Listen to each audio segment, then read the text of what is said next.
그리스도인은 하나님의 은혜를 아는 자들이고 그 은혜로 사는 자들입니다. 여러분에게 하나님의 은혜가 있습니까? 은혜로 사십니까? 성도는요, 하나님의 은혜가 없으면 나는 살 수가 없어 이렇게 고백하는 사람이어야 합니다. 하나님의 은혜가 없으면 저는 못 살아요 이렇게 말하고 사는 게 그리스도인이다 이런 얘기예요. 그래서 성도가 가장 매력적일 때는 은혜 받았을 때입니다. 하나님의 은혜를 받았다라고 말할 때에 가장 매력적으로 보입니다. 그런 사람은 늘 감사가 있고요, 기쁨이 있습니다. 얼굴이 환하죠. 또 누군가를 미워하다가도 은혜 받고 나서 용서합니다. 어때요? 그런 여러분에게 영성이 있습니까? 뿐만 아니라 인생을 허투루 살려고 하지 않습니다. 하나님의 은혜를 받으면 하나님 앞에서 인생을 막 살려고 하지 않아요. 허투루 살려고 하지 않습니다. 즉 다시 말하면 은혜를 헛되이 하지 않으려는 뜨거운 마음을 갖고 삽니다. 그래서 그리스도인이 은혜 없이는 살아갈 수가 없어요. 더 나아가서는 하나님의 은혜를 받으면 내가 받은 은혜를 나만 갖고 있고 그렇게 끝나려고 하지 않습니다. 끊임없이 누군가에게 은혜를 말하고 싶어하고 그에게 복음을 증거하고 또 예수의 이름으로 섬기는 삶이 기쁨이 됩니다. 어때요? 여러분에게 그런 삶이 함께 하나요? 그래서요, 하나님의 은혜는 하나님의 신비예요. 놀랍습니다.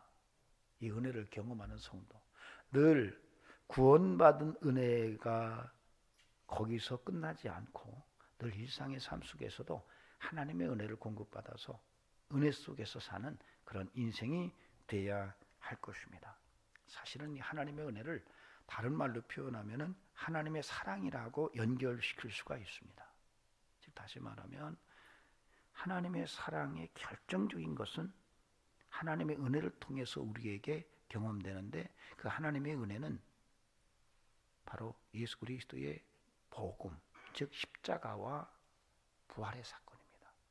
그래서 하나님의 은혜는 하나님의 사랑이고 그 사랑의 절정은 예수 그리스도의 대속의 죽으심이에요. 그래서 그 하나님의 은혜와 하나님의 사랑은 바다를 먹물 삼아 하늘을 두루마리 삼아 써도 다 기록할 수가 없을 만큼 끝이 없습니다. 이게 끝없는 사랑이에요. 하나님의 은혜는 끝없는 하나님의 사랑이에요. 그래서 그리스도인은 이 하나님의 은혜를 예수 안에서 늘 누리며 경험하며 하나님께 영광 돌리는 인생을 살아내야 합니다. 우리 모두 그렇게 삽시다. 아멘. 그래서 오늘은 고린도전서 15장 1절에서 11절 말씀을 통해서 하나님의 은혜가 도대체 뭐냐? 하나님의 은혜가 도대체 뭐냐? 우리가 하나님의 은혜로만 산다고 하는데 내가 하나님의 은혜로 아니면 살아갈 수 없다고 말하는데 도대체 그 하나님의 은혜가 뭐냐? 그리고 그 하나님의 은혜가 내 삶 속에서 어떻게 기능하느냐? 그리고 더 나아가서는 하나님의 은혜로 살아갈 때 내 삶에 어떤 일들이 구체적으로 더 경험되느냐 하는 문제들을 함께 말씀을 통해서 들여다보고 내 인생 앞으로 하나님의 은혜를 따라 살아가는 그런 삶이 되기로 뜻을 굳게 정할 수 있기를 주의 이름으로 축원합니다. 목사님 지금까지 하나님의 은혜로 살았어요. 그렇습니다. 앞으로도 하나님의 은혜로 살 수 있기를 바랍니다. 얼굴에서 하나님의 은혜가 뚝뚝 떨어질 수 있기를 바랍니다. 옆 사람 한번 보세요. 하나님의 얼굴에서 하나님의 은혜가 떨어지나? 오늘 우리 유광준 성도님, 이미숙 집사님 앞자리를 딱 오셨어요. 하나님의 은혜입니다. 이게 하나님의 은혜가 큰 게 아니에요. 이런 마음의 자세가 하나님의 은혜입니다. 이 하나님의 사랑 때문에 이러는 거예요. 놀라운 그 은혜가 아주 폭발할 수 있기를 주의 이름으로 축원합니다. 아멘. 우리 이호일 집사님이 몇 주 전에 눈에 기도받겠다고 그러셨어요. 원래 이제 시니어 복싱 대회를 나가려고 스파링을 하다가 이 권투장갑으로 한 대 얻어맞고 망막이 깨졌어요. 그래서 의학적으로는 그 망막이 깨진 망맥이 회복이 불가능하고 어떤 임시방편으로 어떤 치료는 가능하지만 회복이 불가능해서 항상 이렇게 보면 뭐가 왔다 갔다 해서 뭐 일부가 보이고 일부는 안 보이고 뭐 그랬는데 3주 전에 기도받고 나서 괜찮아졌대요. 근데 의사가 보더니 그거 이상하다고.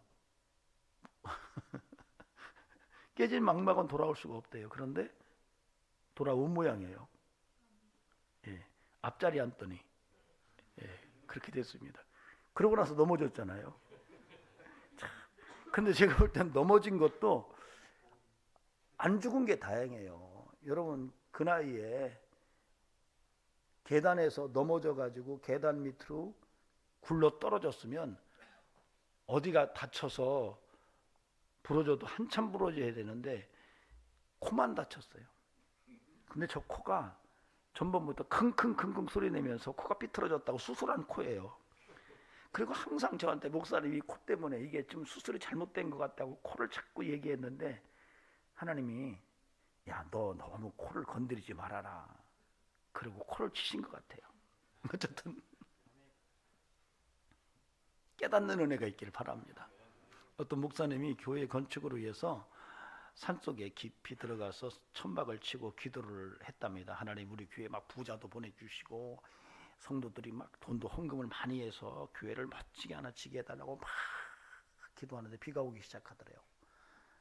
아, 텐트 안에서 비가 오는데 그거 쉽지 않잖아요. 그래도 막 하나님 앞에 막 절규하면서 기도를 했는데 갑자기 꽉꽉 하면서 벼락이 막 자기 옆에 떨어졌대요. 자기 죽는 줄 알았대요. 그러면서 하나님의 음성이 들리는데 네가 죽어라 그러더래요. 그냥 건물 지려고 하지 말고 성도들을 진실하게 만들어서 그들이 성전되게 만들어라. 나리스에서 보니까요, 자기가 바로 앞에 텐트 앞에 큰 소나무가 있는데 그 소나무가 벼락에 맞아서 쓰러졌더래요.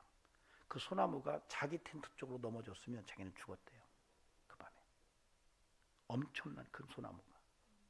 그걸 보고 깨달은 것이 아하, 성전을 짓는 것이 문제가 아니라 내가 죽어야 되는구나. 그러니까 사건을 보고 읽을 수 있어야 돼요. 내게 일어나는 사건을 보고 그걸 해석하는 눈이 분명해야 돼요. 어떻게 해석하느냐. 야, 이게 재수 운 터졌구나. 이렇게 해석하면 안 되고, 아, 소나무가 벼락에 맞아 죽는 걸 보고 내가 죽어야 되는구나 라고 깨닫는 것은 이게 은혜예요. 그런 은혜가 있기를 바랍니다. 아멘. 네, 우리 이집사님도 앞자리 오시더니 복 받았으니까 앞으로 더 멋진 인생 살아내시기 바랍니다. 하나님의 은혜가 끝까지 갈 수 있길 바랍니다. 우리 유광규 성님 네 분도 앞으로 하나님의 은혜 깊게 경험하셔서 하나님께 영광 돌릴 수 있기를 바랍니다. 앞자리 뺏겼어요, 다른 분들 다. 네. 자, 그래서 오늘 이 고린도전서 15장 1절에서 11절 말씀을 통해서 도대체 하나님의 은혜가 내 삶 속에서 어떻게 기능하는가? 그 은혜는 뭔가? 그런 내용들을 함께 들여다보고 앞으로 내가 그 하나님의 은혜로 사는 것에 대한 믿음의 결심이 있기를 바랍니다. 먼저 오늘 1절에서 8절 말씀을 함께 보시겠습니다. 여러분 성경 말씀을 보십시오. 뭐 성경 말씀 자꾸 보셔야 돼요. 뭐 딴 얘기 들으려고 하면 안 됩니다. 1절에서 8절이 그런 소중한 내용들을 우리에게 보여주고 있습니다. 제가 읽겠습니다. 형제들아, 내가 너희에게 전한 복음을 너희에게 알게 하노니 이는 너희가 받은 것이요 또 그 가운데 선 것이라. 너희가 만일 내가 전한 그 말을 굳게 지키고 헛되이 믿지 아니하였으면 그로 말미암아 구원을 받으리라. 내가 받은 것을 먼저 너희에게 전하노니 이는 성경대로 그리스도께서 우리 죄를 위하여 죽으시고 장사 지낸 바 되었다가 성경대로 사흘 만에 다시 살아나사 게바에게 보이시고 후에 12 제자에게와 그 후에 500여 형제에게 일시로 보이셨나니 그 중에 지금까지 대다수는 살아있고 어떤 사람은 잠들었으며 그 후에 야고보에게 보이셨으며 그 후에는 모든 사도에게와 맨 나중에 만삭되지 못하여 난 자 같은 내게도 보이셨느니라. 여기서 이제 사도 바울은 굉장히 중요한 얘기를 합니다. 복음이 무엇인지를 설명을 해요. 우리에게 복된 소식이 무엇인지에 대해 정확하게 설명을 합니다. 그리고 그 복음을 자신이 이 고린도 교회 성도들에게 전했다는 것에 대해서 반복적으로 얘기를 해요. 이것은 복음을 전하는 것이 굉장히 중요했음을 이 문학 속에서 드러내고 있는 그런 내용입니다. 그리고 그 복음이 우리의 삶 속에 들어왔을 때 어떤 기능을 하느냐라고 말하면서 간접적으로 그 복음을 내가 받은 것은 전적으로 하나님의 은혜였다고 얘기를 해요. 그게 이제 1절에서 8절에서 언급됩니다. 먼저 1절에서 3절을 보면은 1절에서 내가 너에게 전한 복음, 그리고 2절에서 만일 내가 전한 그 말을 굳게 지키면, 3절에서 내가 받은 것을 먼저 너에게 전하였노니, 이렇게 반복적으로 내가 복음을 전했다는 이야기를 말하면서 복음의 증거의 소중함을 강조할 뿐만 아니라 그 복음이 도대체 뭔지를 설명하면서 자신이 그 복음을 받았고 경험했고 너희도 내가 전했기 때문에 받았고 그 너희가 복음 안에 서 있다, 이렇게 얘기를 해요. 그런데 그 복음이 뭐냐라고 하는 것을 분명하게 이어서 이야기를 하고 있습니다. 3절에서 4절까지 보세요. 3절 중반부터 보시겠습니다. 이는 성경대로 그리스도께서 우리 죄를 위하여 죽으시고 장사 지낸 바 되셨다가 성경대로 사흘 만에 다시 살아나사. 이게 복음이라는 거예요. 즉 복음은 예수 그리스도 십자가이며 부활임을 분명하게 이야기를 합니다. 그러면서 그것을 자신이 경험한 것을 이야기하면서 마지막 8절에서 맨 나중된 만삭되지 못하여 난 자 같은 내게도 보이셨다라고 말하면서 자신이 그 복음을 실제적으로 경험했으며 만삭되지 못한, 즉 7푼이 8푼이 같은 나 같은 사람에게도 하나님의 은혜인 복음을 경험케 하신 것은 전적으로 하나님의 사랑이었으며 그거야말로 하나님의 은혜였다고 간접적으로 이야기를 하고 있습니다. 그렇다면 우리는 어떤가요? 바울은 그렇게 얘기해요. 너희가 이 복음을 믿었으면 너희가 구원을 받는다.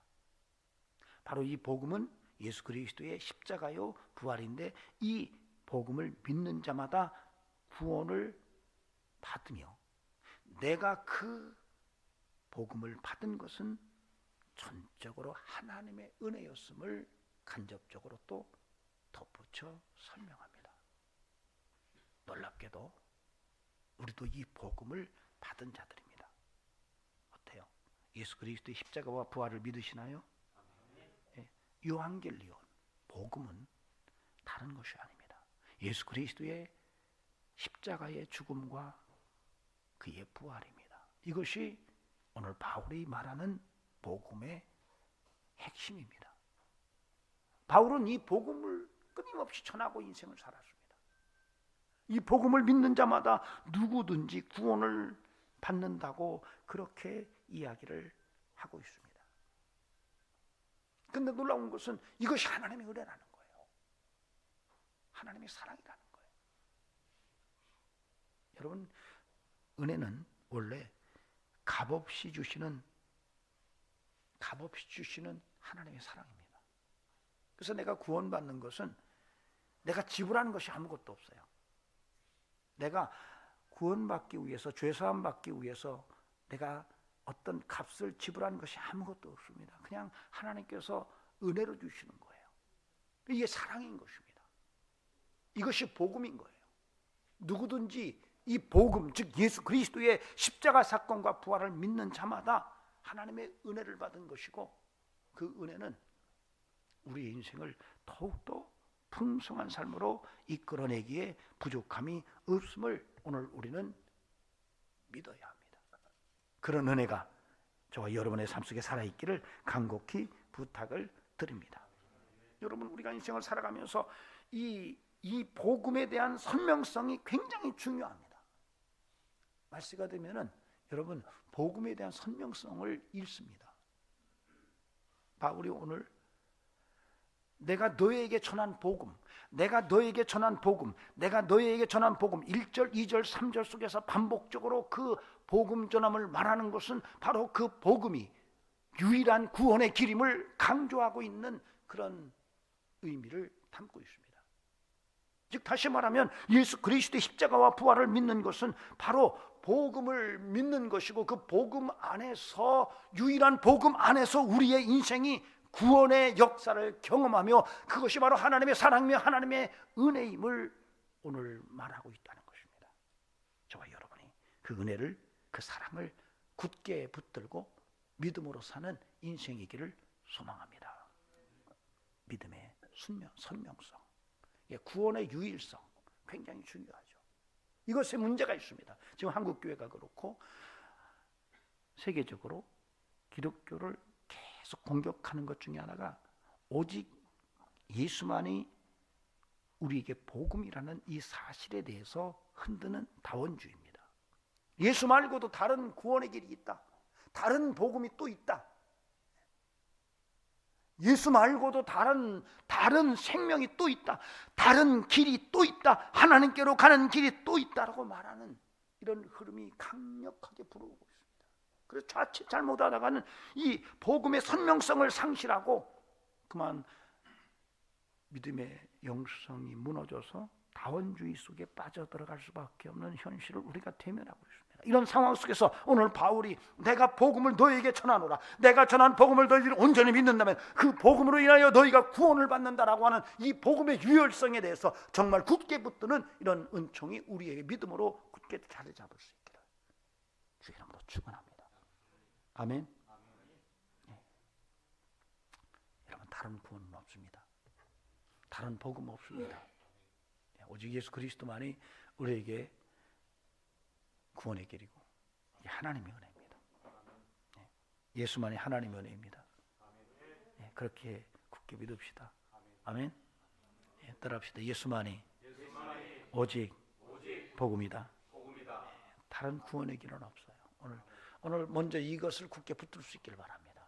누가 다른 구원의 길이 있다고 자꾸 말한다면, 그거 말고도 다른 길도 있어, 이렇게 말한다면 여러분, 그들과 함께 말도 섞으려고 하지 않기를 바랍니다.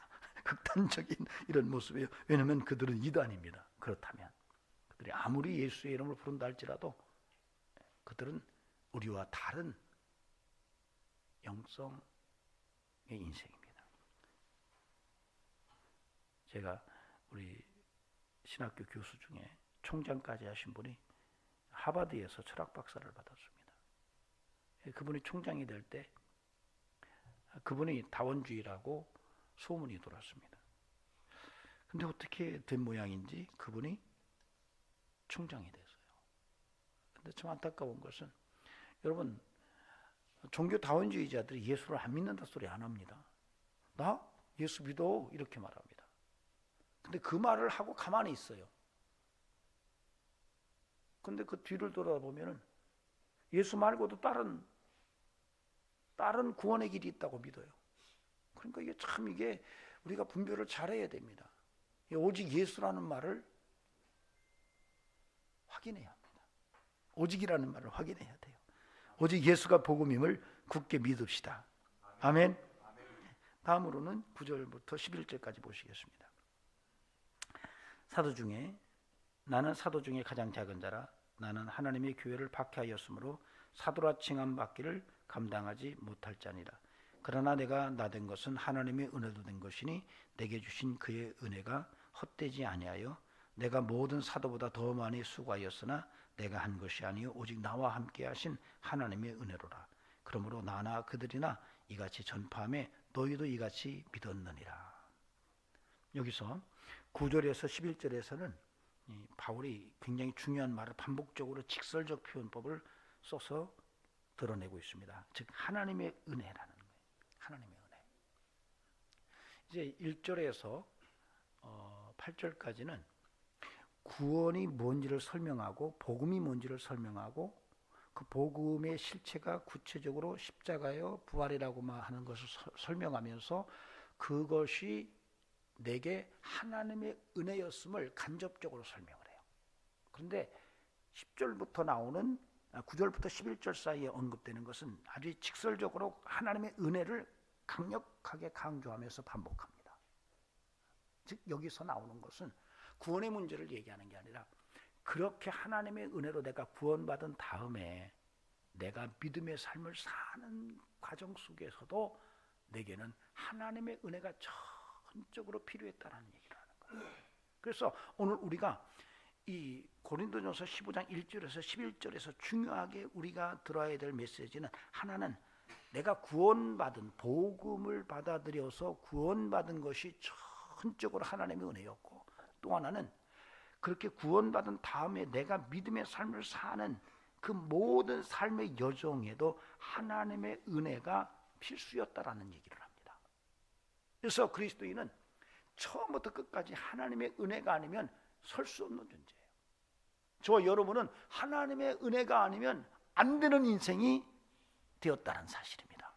그러므로 지금도 여러분은 하나님의 은혜를 힘입고 사는 성도임을 고백해야 합니다. 하나님의 은혜가 필요하다. 나는 하나님의 은혜가 꼭 필요합니다. 하나님의 은혜 없이는 살 수 없습니다. 이렇게 말할 수 있는 이런 신앙 고백이 우리에게 절대적으로 필요하다라고 하는 얘기입니다. 바로 그 얘기를 하는 거예요. 내가 사실 사도로 그렇게 부름을 받았는데 내가 그렇게 사도로 부름받을 만한 이런 사람이 못 된다라는 얘기를 하는 거예요. 왜냐하면 내가 지도기도 예수를 핍박했던 사람인데, 내가 예수를 지도기도 핍박했던 사람인데 내가 사도라고 불림받는 사실에 대해서는 내가 감당할 수가 없다. 내가 그것을 감당할 수가 없는데 하나님의 은혜로 내가 그 일을 감당했다라고 이야기를 하는 겁니다. 즉 예수를 은혜로 믿고 믿음으로 사명을 감당하는 과정 속에서 또한 바울은 그것이 하나님의 은혜로 내게 주어져서 그 은혜를 힘입고 내가 주의 복음의 사명을 감당했다라고 말하고 있는 거예요. 이 말은 뭐냐면 여러분의 일상사 속에서도 하나님의 은혜가 절대적이라고 하는 얘기를 하고 있는 것입니다. 바로 여러분의 고백도 그러할 수 있기를 바랍니다. 여러분의 일상의 삶 속에서 끊임없이 여러분이 하나님의 은혜를 붙들고 그 은혜를 힘입고 그 은혜를 구하면서 하나님의 사랑 안에서 믿음의 승리자로 하나님의 축복의 통로로 쓰여지는 은총이 함께하기를 간곡히 부탁을 드립니다. 10절에서 그런 내용을 강력하게 말합니다. 여러분 10절을 같이 읽어보시겠습니다. 같이 읽겠습니다. 시작. 그러나 내가 나된 것은 하나님의 은혜로 된 것이니 내게 주신 그의 은혜가 헛되지 아니하여 내가 모든 사도보다 더 많이 수고하였으나 내가 한 것이 아니요 오직 나와 함께 하신 하나님의 은혜로라. 예수 그리스도를 믿은 것이, 복음을 믿은 것이 정말로 내가 만삭되지 못하는 인생인데 하나님의 은혜를 통해서 내가 그 놀라운 하나님의 신비를 내가 받아들였을 뿐만 아니라 내가 그렇게 예수 그리스도를 구주로 영접한 그 다음부터 그 은혜를 헛되게 하지 않으려고 끊임없이 내게 하나님의 은혜가 공급됐음을 분명하게 말하고 있다는 거예요. 부탁드립니다. 여러분에게도 하나님의 은혜가 강물처럼 흘러갈 수 있기를 간곡히 주의 이름으로 축원합니다. 왜냐하면 왜 하나님의 은혜가 우리에게 풍성해야 되냐면 하나님의 은혜를 헛되이 하면 안 되기 때문에 그래요. 여러분 하나님의 은혜가 내게 헛되어서는 안 됩니다. 하나님이 내게 주신 놀라운 십자가와 부활의 은혜가 결코 헛된 휴지 조각이 되어서는 안 된다는 얘기예요.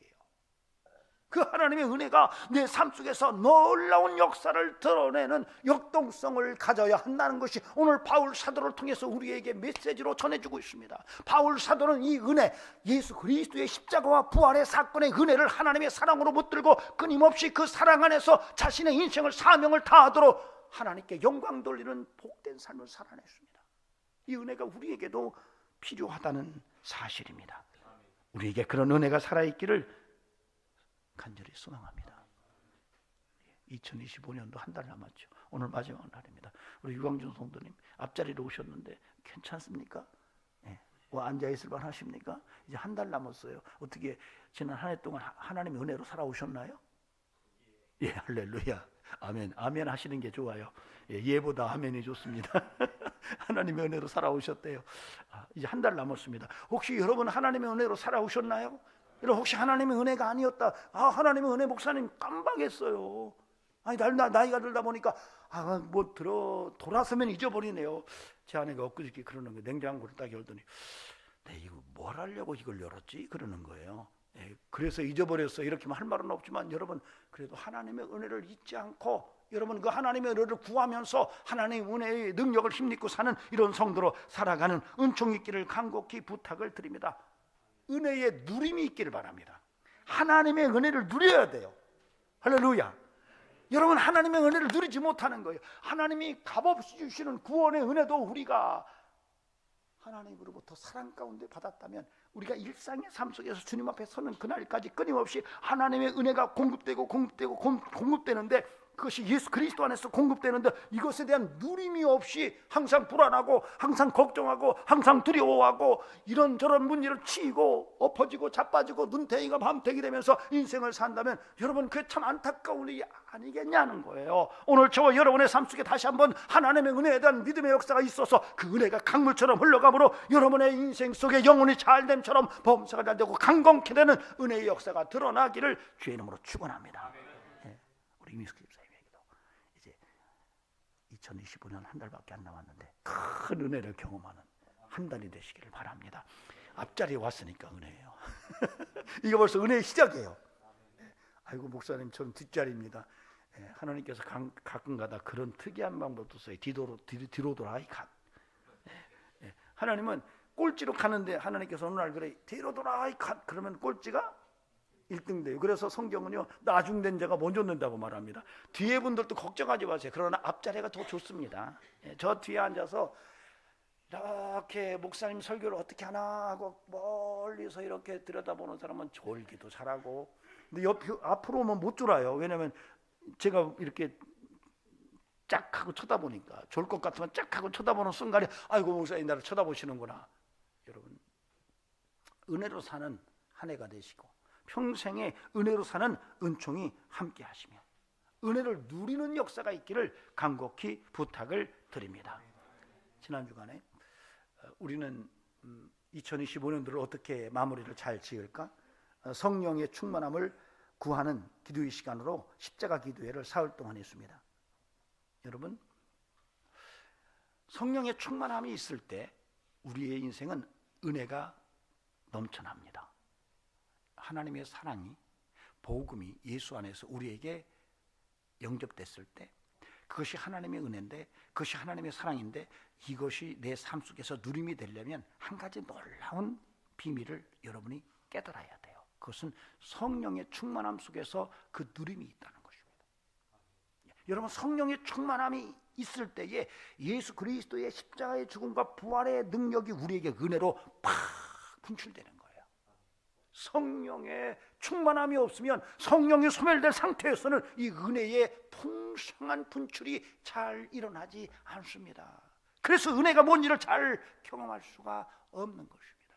여러분에게 성령의 충만함을 통해서 그 예수 그리스도 안에서 그 성령의 보혜사의 은혜로 말미암아 하나님의 은혜가 강물처럼 흘러가므로 그 은혜로 말미암아 인생을 더욱더 아름답고 매력적이고 복된 모습으로 성공하는 삶으로 빚어내는 그런 축복의 문이 활짝 열려지기를 주님의 이름으로 간절히 축원합니다. 여러분, 우리가 인생을 살면서 은혜를 받으면 감사와 기쁨이 있고 용서하게 되고 섬김이 기쁨이 되고 축복의 통로로 살아야 되겠다라고 하는 마음에 가득합니다. 이것이 하나님의 사랑 때문에 일어나는 현상입니다. 이런 사랑이 일어나는 그 시점에 보면은 하나님의 성령께서 그 마음을 주도하셨기 때문에 그런 모습이 드러나는 거예요. 그러므로 성도에게 성령의 충만함은 그 중요성을 아무리 강조해도 지나치지 않으며, 그 성령의 충만함을 통해서 우리의 삶에 하나님의 은혜가 뭔지를 실제적으로 더 깊게 경험하여 하나님 앞에 더 큰 찬양과 영광을 돌리는 이런 삶이 되는 줄로 믿는 것입니다. 우리 성도들에게 그런 은혜가 함께하기를 주의 이름으로 간절히 축원합니다. 하나님의 은혜에 대한 누림이 없는 건 불행한 것입니다. 하나님의 은혜는 막 가득 찼는데, 이 우주 안에 하나님의 은혜가 가득 찼는데, 성령의 전이라고 말하는 그리스도인, 십자가를 묵도라고 말하는 그리스도인이, 부활을 믿는 그리스도인이 그 누림을 잃어버린 채 살아간다는 것은 이거 비극 중에 비극입니다. 그런데 그 누림이 어떻게 가능하냐? 성령의 충만함이 있을 때, 성령의 충만함을 통해서 우리에게 성령의 은혜로 말미암아 하나님의 사랑과 하나님의 은혜의 깊은 경험을 맛보게 된다는 것입니다. 저는 우리 교우들에게 그런 은혜가 항상 살아있기를 주의 이름으로 축원합니다. 중요한 것은 여러분 성령의 충만함입니다. 인생은요 아닌 것 같아도요 다 영적인 문제와 연결되어 있습니다. 여러분 이호일 집사님께서 망막이 깨졌는데 기도받고 나왔어요. 이것을 한번 분석해 봅시다. 야, 이것은 의술로 고쳤다. 맞나요? 아니에요. 사람의 어떤 그 놀라운 어떤 비결이 있어서 그렇게 됐다. 아니에요. 목사가 그냥 기도해 줬는데 나았다. 그렇다면 깨진 망막이 붙었다. 그렇다면 뭐예요? 이것은 그냥 목사님이 기도했대. 그럼 뭔 일이에요 이게? 영적인 일이에요. 이호일 집사님 참 이상하게 쳐다보시네 저를. 아닌 것 같다는 식으로 쳐다보시는데 그 영적인 일이에요. 여러분 사람이 병드는 것도 영적인 것과 연결되어 있습니다. 여러분 우리가 삶을 살면서 가난에 찌들려 사는 것도요 이게요 가만히 들여다보면 영적인 일일 수 있어요. 자녀들의 인생이 막 비비 꼬이는 것 역시 이게 영적인 문제도 있을 수 있음을 우리가 알아야 돼요. 성경은 놀랍게도 우리의 인생의 모든 영혼, 육의 모든 것들이 영적인 것과 연결되어 있다고 분명히 말합니다.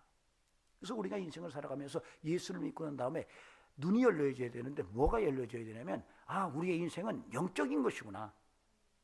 이 전쟁은 하나님께 속한 것이구나.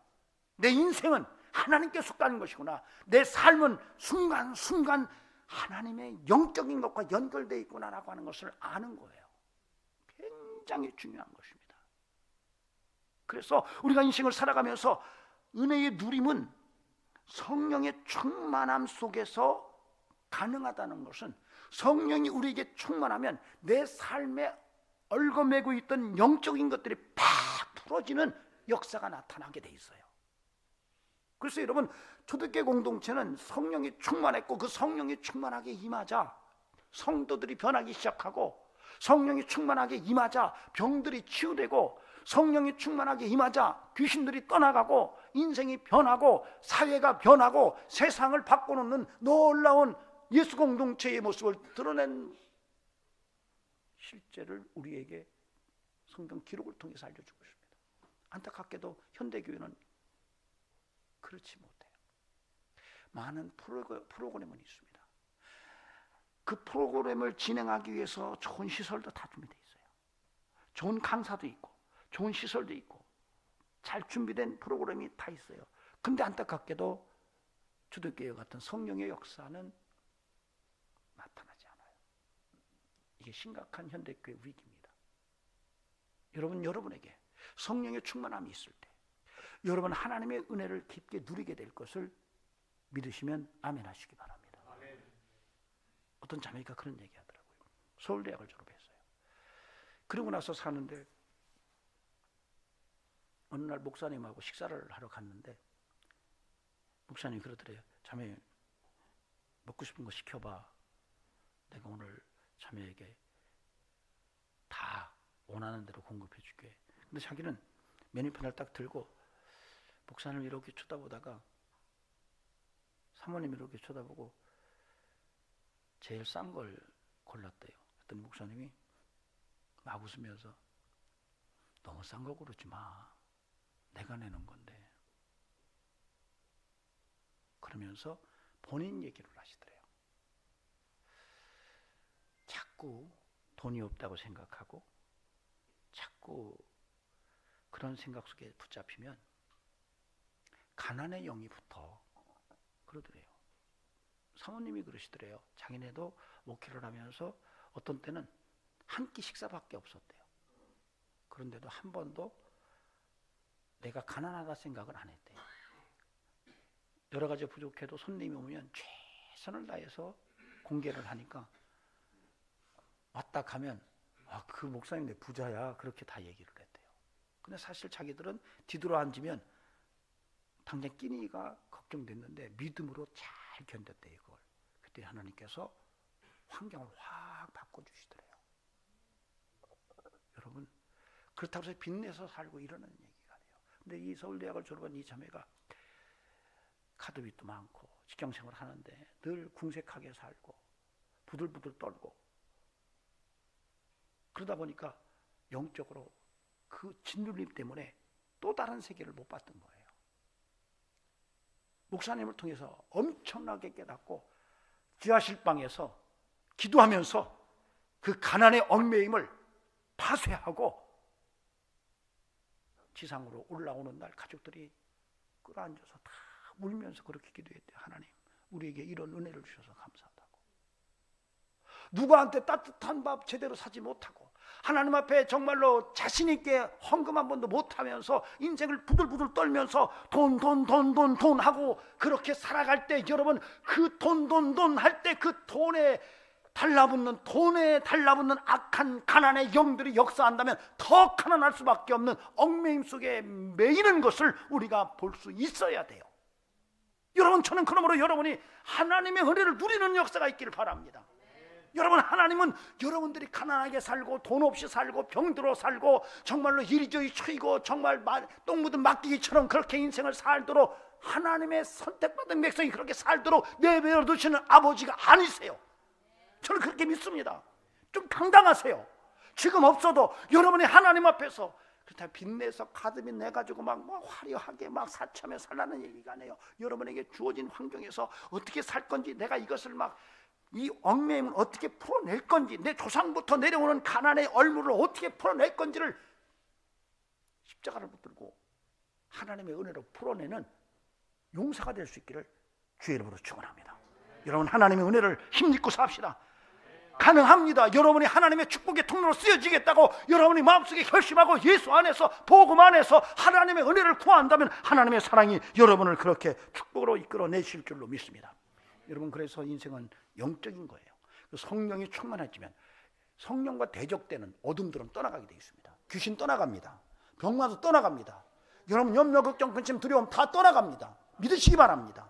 성령 충만하십시오. 이것이 오늘 하나님의 은혜를 풍성하게 경험하기를 원하는 성도들에게 필수적으로 요구되는 삶의 모습입니다.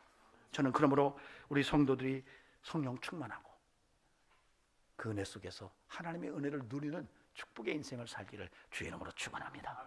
기도하시겠습니다. 존귀하신 하나님, 우리의 인생이 축복의 통로로 쓰여지기를 원합니다. 성령이 임하면 권능을 받는다 하셨사오니 하나님, 우리에게 성령의 충만함을 통해서 구원받은 믿음의 백성으로서 성령 충만하게 하시고 하나님, 우리를 통해 은혜의 누림이 있도록 주여 도와주시옵소서. 이제는 우리 구주 예수 그리스도의 은혜와 하나님 아버지 살아계심과 성령의 역사하심이 은혜 받은 것을 헛되이 하지 않는 인생을 살기로 그 뜻을 정하고 하나님의 은혜를 누리기 위해서 성령 충만을 구하는 성도들에게 지금부터 영원토록 함께 하시기를 간절히 축원하옵나이다. 아멘.